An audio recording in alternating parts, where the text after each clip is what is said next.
Just a reminder before today's programme that you can check out the latest episode of the Ident review, where we take a look at idents from Dave that were first introduced in 2014.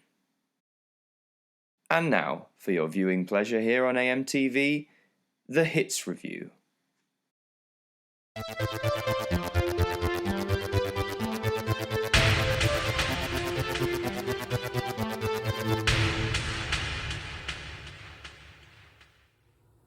Hi there guys, it's Adam Martyn here, and welcome back to another episode of the Hits Review, episode 12, and of course this is the series where we take a chronological look at the main rival to now that's what I call music, the Hits series, and as this is episode 12, this would technically be Hits 12, but this album is titled Snap. I was trying to say Snap It Up, but there's an exclamation point. Snap It Up, Monster Hits 2. If you remember in episode 11, the last episode, we looked at Monster Hits, or Hits 11 if you like, so they're continuing with the Monster Hits brand by the looks of it. So let's take a look at this front cover, and I'm not that impressed. Very sparse colours, no key iconography. The little monsters come back from the first Monster Hits, which is cute, I suppose.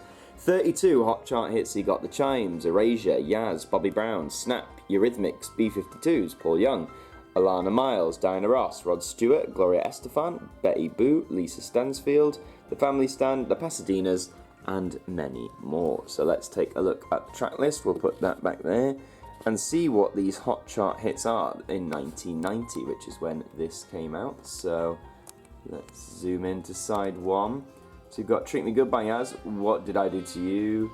I Still Haven't Found What I'm Looking For, which is the Chimes cover of the U2 classic, of course. A remix of an old Diana Ross song there. The Freestyle Mega Mix from Bobby Brown. In side 2, you got Alana Miles with Black Velvet, great song. B-52s with Love Shack, not one of my favourites, I must admit. What else we got? You got Rod Stewart, Eurythmics with Angel to finish off the first record. And then for record 2, you got Lily Was Here, which is a great little instrumental theme from David Stewart and Candy Dolfer. First fan, Paul Young, the Pasadenas are back, Big Fun. Erasure with Star, one of their most underwhelming singles in my opinion. Black Box are back with Everybody Everybody, nowhere near as good as Ride On Time in my opinion. Guru Josh with the original Infinity, which has been remixed several times. Snap with their version of Oops Upside Your Head. Of course, I think we all know what my favourite Snap song is.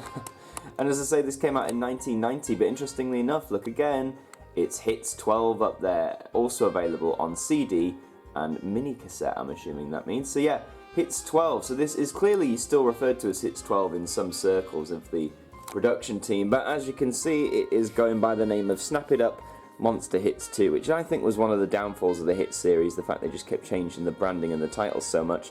But as this is a gatefold album, we're going to open this up, like so, if I can. There we go, we're going to open that up, and look at this, you get full-on descriptions, thankfully. I was so glad they kept these.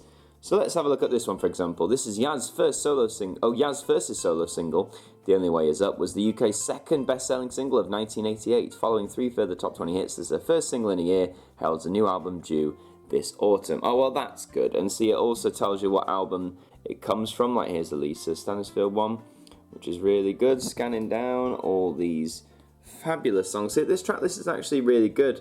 I was a bit skeptical at first reading it, but then it was one of those cases where I remembered, like, what songs were what. You know, you read the names, you don't recognise them, then you hear them and you're like, oh yeah, it's that song. So a really nice, strong track list there. No promotion, though, for the first Monster Hits album or any of the other Hits series, which is a bit strange to me. But now then, I'm going to take out one of the records and show you what it looks like. Okay, so here is the disc, and green and white, a very interesting two-colour combination. I wish they'd almost gone full colour with it, but you've still got the logo, and you've still got the little monster there as well, so flip that over. It's exactly the same on the other side, so for all intents and purposes, that is your Snap It Up disc. So now normally this has been the point in the Hits review where I show you the cassette editions of these albums, but unfortunately I don't own this album on cassette, although if you are so inclined it is available on cassette and a compact disc as the album itself advertises. How much would you want to pay for this? I got this off Discogs and I think I paid about £2 for it as part of a bulk order. But, you know, again, with these sort of albums, you shouldn't be paying any more than £5 on vinyl, no more than £2 on cassette, I'd say. And also, make sure you're always checking your records for deep scratches, excessive dust, anything like that that might impede your listening experience, because let's face it, you don't want that. Now, who is this for? Well, as always, this is 1990, the first part of it, so if the music in early 1990 is sort of your thing, then you should definitely snap it up. God, that's a terrible pun. But yeah, if you enjoy that sound of music, then you definitely should. If you're not so that way inclined, then maybe pass it up. It's definitely not one of the greatest of the hit series, in my opinion. The track list is good, but it's still a far cry from some of the best ones, like my favourites being like Hits 3, Hits 6, Hits 8, that sort of thing. Now, in regards to the hit series going forward, because of course there were several more hits albums that were made throughout the years, and they kept changing branding, kept changing number. I'm not sure where this series is going to go. I don't own any more hits albums currently. I know there's at least one more version that's available on vinyl, which for some reason is barcoded as Hits 15, even though it isn't the 15th release. So I might see about getting that, but for now, this could be the potential end of the hits review. And as to what's going to replace it, well, you will just have to wait and see. But that has been all for this installment of the Hits Review. Thank you very much for watching. If you enjoyed the video, please remember to leave a like on it and leave your comments. Let me know if you own Snap It Up, Monster Hits too. If you're new to the channel, please do subscribe with notifications on. And until the next one, I will see you guys next time.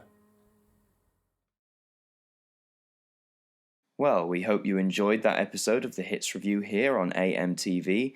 And as the series has come to an end for now, don't fret, there may be another episode of the Hits Review sometime in the near future. But until our next instalment, which should be on Thursday at 8 PM for our latest programme, have a good evening, and from all of us at AMTV, good night.